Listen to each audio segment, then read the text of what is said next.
Hello and welcome to Carolina News. I'm Alex Grant. Good afternoon. Thanks for joining us. I'm Taylor Hollander. South Carolina Governor Nikki Haley said she will support Donald Trump if he is the Republican presidential nominee.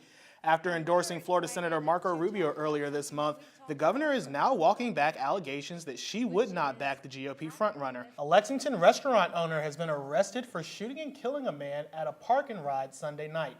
Shifting gears to auto sports, Donald Trump is pretty much as far right as it gets, but yesterday he proved that when necessary, he can go left. NASCAR CEO Brian France announced yesterday in Georgia that he and some of NASCAR's premier drivers are endorsing Donald Trump's bid for the White House. New developments today in the race for student body president here at USC. Last night, Student Government's Constitutional Council overturned one of the campaign violations against Michael Parks. Parks, who won 47% of the general election, was accused of soliciting and voter fraud, which disqualified him from the election runoff.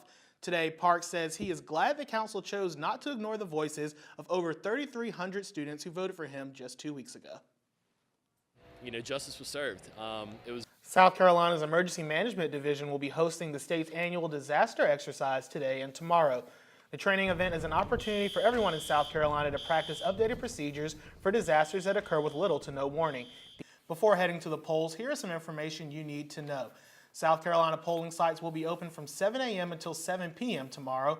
You'll need one of these following forms of identification to enter and cast your ballot. Snow and freezing rain are to blame for hundreds of accidents in our neighbor state of North Carolina.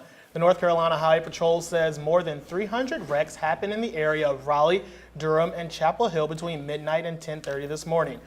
And hopefully that weather in North Carolina does not happen here in South Carolina. Courtney, what can you tell us? We are not seeing snow in South Carolina. Gamecock fans came into this year's basketball season with heavy hearts and high hopes. Following the school's worst football season in recent memory, South Carolina faithful looked to head coaches Don Staley and Frank Martin to return dignity to the Garnet and Black. Raven Bowie has been following the investigation into the shooting last night and joins us in the newsroom with the latest. Raven? Yes, Alex. Leon has been charged with murder. What can you tell us that we've got to look forward to? Well, from the way that these teams are poised, they're going to keep going. And Gamecock men's basketball proved that revenge is a dish best served in Garnet and Black.